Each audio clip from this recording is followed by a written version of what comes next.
The story begins with Derek and his wife, Tracy. Both of them are at a party with their friends. Loud music is playing everywhere. People are laughing, drinks are flowing, and the atmosphere seems lively and cheerful. To anyone watching, it looks like everything is perfectly fine. But in reality, Derek and Tracy's married life isn't what it used to be. Even though they live in the same house, it feels like they've grown far apart from each other. A suspicion has slowly taken root in Derek's mind. He has started to believe that maybe Tracy is seeing someone else. The next day, Derek finally decides to talk to Tracy about it. He asks her why she came home so late 2 nights ago. Tracy responds in a cold tone, saying she was busy with work and focusing on her career. She clearly tells him that she cannot limit her life to just staying at home, and that Derek needs to understand that. There's a noticeable distance and frustration in her voice. Trying to fix the situation, Derek suggests that they should go somewhere together, maybe take a short trip and spend some time together so their relationship can improve. But Tracy refuses that idea as well and says she doesn't have the time right now. Tracy's attitude makes Derek feel even more lonely. Eventually, he decides to go to Las Vegas alone. One of his friends is having a bachelor party there. In Las Vegas, surrounded by bright lights, casinos, and loud music, the party is in full swing. Everyone is enjoying themselves, but Derek sits quietly in a corner, looking lost in his thoughts. That's when his friend Raph walks up to him and asks why he's sitting there so silently. Slowly, Derek opens up about what's been bothering him. He says he's starting to feel certain that Tracy might be having an affair with someone else. Things used to be good between them, but now they feel like strangers living under the same roof. Raph tries to reassure him. He says that after many years of marriage, it's normal to feel this way sometimes, and reminds Derek that he's a good husband. Then, to lighten the mood, he jokingly says that tonight everyone should enjoy themselves like bachelors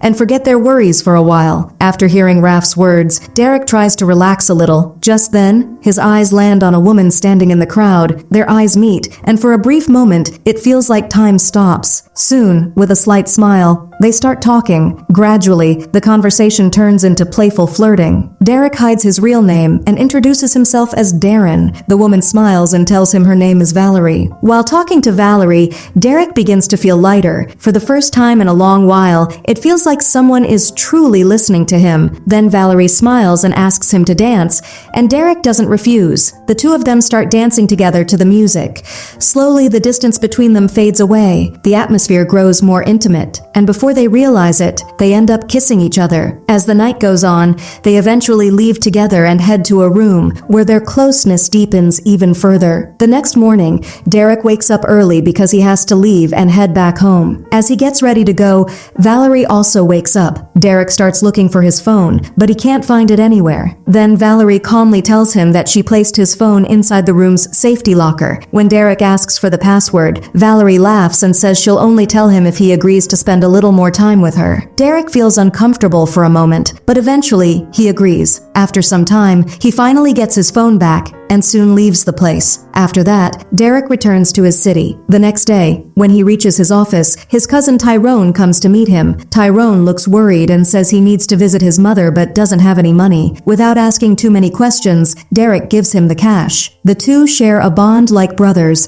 and Derek has always put family first. Just then, Raph arrives at the office and sees all of this happening. After Tyrone leaves, Raph tells Derek that instead of giving him cash like that, he should have written him a check. But Derek doesn't like hearing anything against his family. He clearly says that for him, family always comes first. Then Raph brings up another major topic. He says he has a huge deal on the table. If they sell their agency, they could make millions, enough money to never have to work again. But Derek immediately refuses the offer. He says they built this company from the ground up, and he doesn't want to sell it at any cost. The truth is, these days Derek's mind is mostly occupied with thoughts about Tracy. He wants all the misunderstandings between them to end. So that day, he returns home early and tries to create a good atmosphere. He talks to Tracy calmly and says they should try to fix their relationship and move forward together. Tracy seems happy to hear that. After a long time, the two share a peaceful and pleasant moment, and their evening starts going well. But suddenly, a strange noise echoes inside the house. Both of them are startled. The sound came from the upper floor. Derek immediately goes upstairs to check, but the moment moment he reaches there, a masked man suddenly attacks him. The man is holding a gun. A violent struggle breaks out between them. During the fight, the attacker even fires a shot at Derek, but somehow Derek manages to avoid it. Then, taking advantage of the moment, the attacker escapes. A short while later, the police arrive and begin their investigation. The entire atmosphere becomes tense. Soon after, the officer in charge of the case arrives at the scene. But the moment Derek looks at her, he is completely shocked, because standing right in front of him is the same woman, Valerie, the one he met at the party in Las Vegas. Seeing her, Derek starts panicking internally, but Valerie maintains a completely professional attitude and begins questioning him about the attacker. Unfortunately, Derek never saw the man's face clearly, so he can't provide much information. Then Valerie tells Tracy that she wants to ask her a few questions in private. The two of them walk into the room where the attack happened. Meanwhile, Derek stands outside, growing more and more anxious. Only one fear keeps running through his mind. What if Valerie tells Tracy about what happened in Las Vegas? But Valerie has a different intention. She simply wants to see Derek nervous and scared. She already knows exactly what's going on inside his head. After a while, as she prepares to leave, she says the investigation will continue, and they'll do everything possible to catch the attacker. And just before leaving, she looks at Derek and says, "If you ever need me, don't hesitate to call." Hearing those words makes Derek feel even more uncomfortable. After this, the story takes a slight turn, and we begin to learn more about Valerie's personal life. It turns out that Valerie secretly keeps an eye on her ex-husband, Carter, because she wants to see her daughter. But Carter doesn't even allow her to come near the child. He clearly tells Valerie that she is an irresponsible mother. This is where we learn about a tragic incident from the past. One night, Valerie had drunk far too much alcohol. During that time, her little daughter somehow reached Valerie's service revolver while playing and accidentally fired a shot at herself. After that terrible accident, the girl was left permanently disabled. That one incident changed everything. Carter divorced Valerie and took full custody of their daughter. Now he warns her that if she truly cares about their child's well-being, she should stay away from her. Meanwhile, on the other side, Derek is becoming even more confused about everything that's happening. One day, he goes directly to the police station and tries to meet Valerie. He tells her that he wants to clear things up about what happened in Las Vegas. Valerie responds in a very calm and controlled manner. She says that she is a detective officer and never mixes her personal life with her professional responsibilities.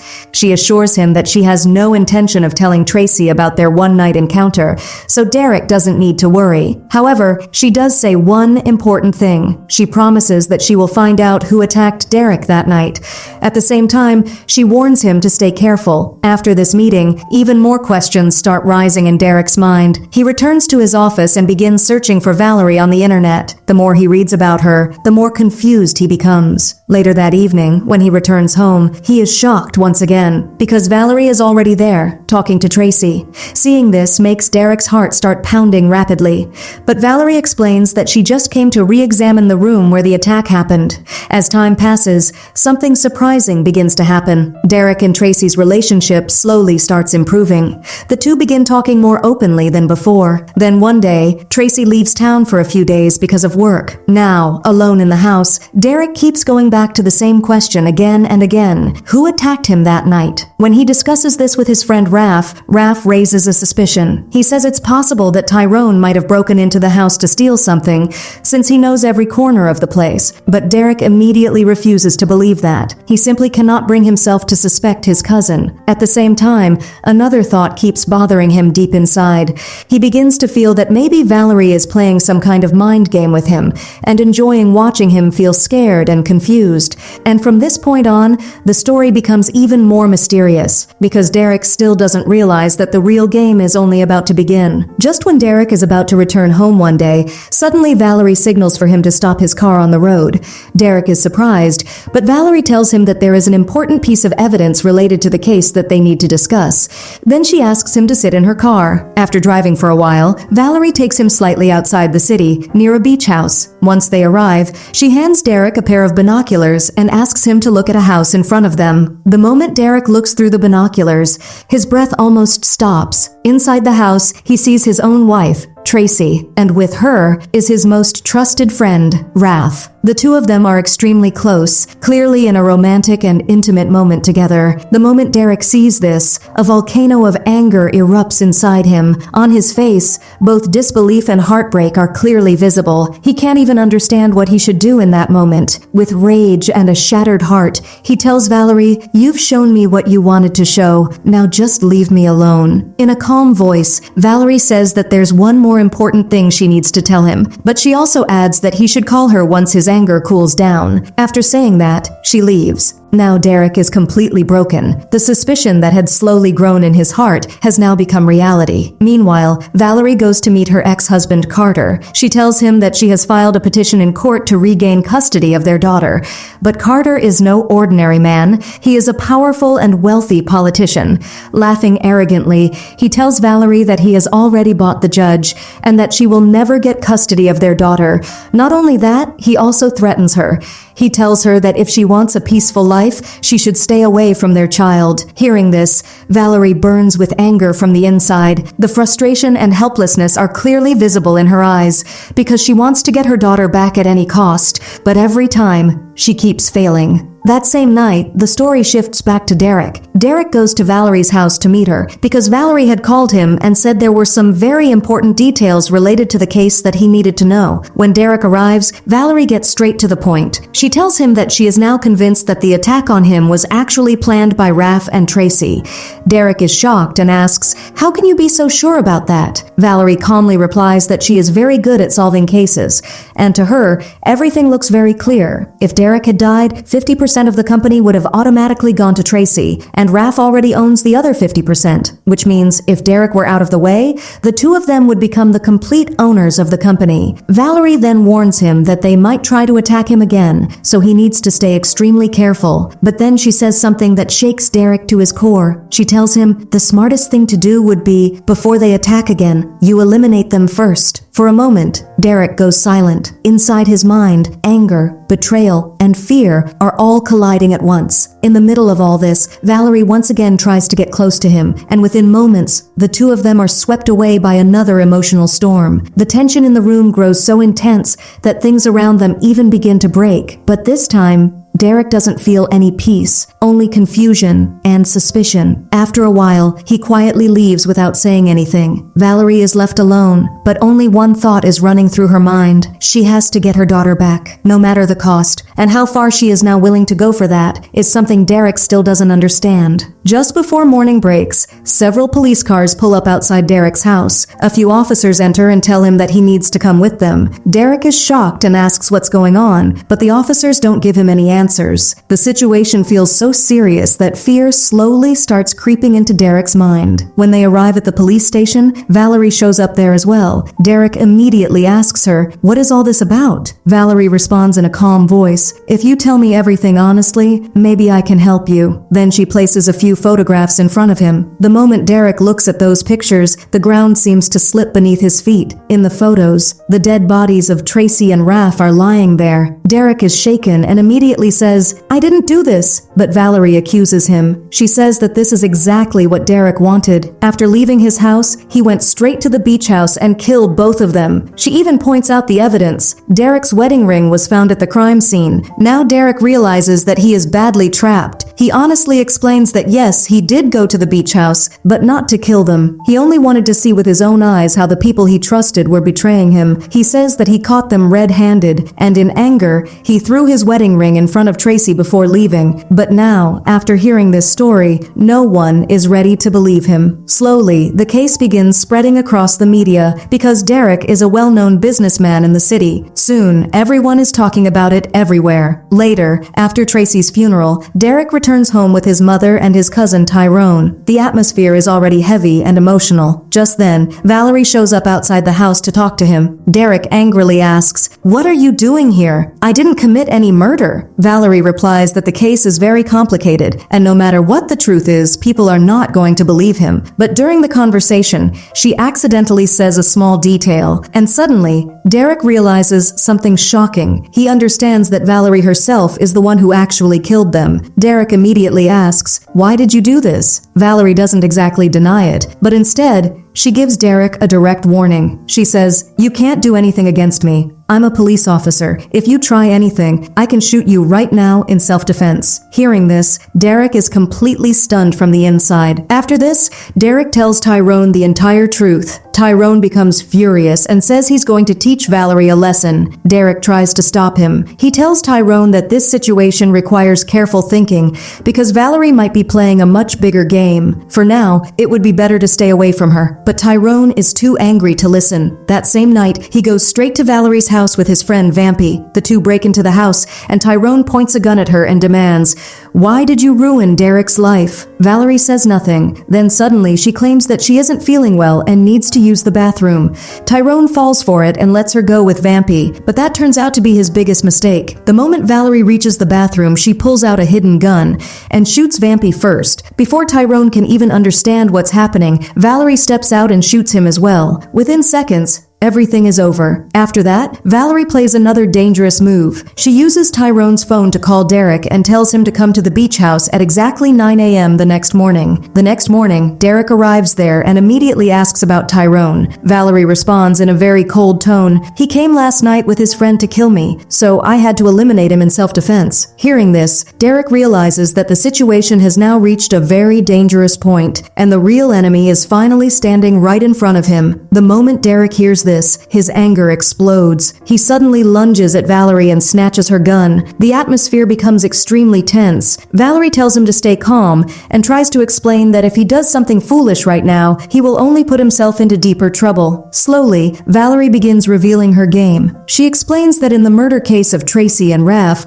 Derek is already the police's prime suspect, but if she wants, she can save him from this mess. Then she presents the story she plans to tell the police. According to her version, after finding out about Tracy's affair, Tyrone became furious and started stalking her. Eventually, he killed Tracy and Raph. Later, when Valerie suspected Tyrone during the investigation, Tyrone tried to kill her as well, and she had to shoot him in self-defense. In other words, the entire story would be arranged in such a way that Derek would walk away completely clean. But Derek now understands the trap. He refuses to accept Valerie's plan and, in anger, pulls the trigger. But the moment he hears the click, he realizes the gun is empty. Valerie smiles slightly and says, "The gun you're holding right now is the same one I used to kill Tracy and Raph." Now Derek's fingerprints are all over that gun, which means if the case is investigated further, Derek will be the one blamed. At this point, Valerie openly begins blackmailing him. She tells him that if he doesn't follow her plan, she will trap him in this case forever. And this is where her real motive finally comes out. Valerie places one last condition. Just like she removed Tracy and Raph from Derek's path, now Derek must kill her ex-husband Carter, because Carter has custody of her daughter, and she wants her child back at any cost. She even reveals the full plan. Every morning, Carter goes running at a specific place, and Derek has to go there and kill him at that exact time. Now Derek is trapped from all sides. If he refuses, he will be framed in the murder case. Helplessly, the next morning, Derek goes to the location where Carter is out for his run, but at the last moment, Derek can't bring himself to do it. Instead, he tries to tell Carter the truth, that his ex-wife Valerie forced him into this. But Carter doesn't even listen to him fully. He assumes Derek came there to kill him. A fight breaks out between the two, and during the struggle, the gun suddenly goes off. The bullet hits Carter directly, and he dies on the spot. Seeing this, Derek realizes that he is now completely trapped in this dangerous game. After that, he goes straight to Valerie's house and says, "I've done what you wanted. Now give me back the gun that has my fingerprints on it." Valerie calmly replies, "The gun is on the table. Go take it." Before picking it up, Derek nervously says that maybe Valerie will kill him too now, because if he dies, the last obstacle in her path will be gone. But Valerie tells him that she did all this only to get her daughter back. She has no intention of killing him. He can just take the gun and leave. Angrily, Derek picks up the gun, and before leaving says, "You've committed so many murders. You're a terrible person, and your daughter doesn't deserve a mother like you." Those words hit Valerie like an arrow through her heart. Her anger explodes instantly, and she fires at Derek. Derek fires back. One bullet hits Valerie, and she collapses to the ground. Derek thinks it's over. He checks on her and is about to leave, but suddenly, Valerie makes one last attempt and attacks him with a knife. She tries to kill him. At that moment, Derek fires again, and this time, Valerie is severely wounded. Her breathing slowly begins to fade. At the same time, Derek pulls out his phone, and a major truth is revealed. Just a while earlier, when Valerie confessed witnessed to all the murders. Derek had secretly recorded everything. The recording keeps playing, and during it, Valerie takes her final breath. A short while later, the police arrive, but this time, Derek has proof of the truth. He plays the entire recording for the police. As soon as the truth comes out, all the accusations against Derek are dropped, and with that, this dangerous conspiracy finally comes to an end. So friends, this was a story where love, betrayal, and the fire of revenge changed everyone's lives. Hope you enjoyed this story. We'll meet again soon with another powerful and mysterious story.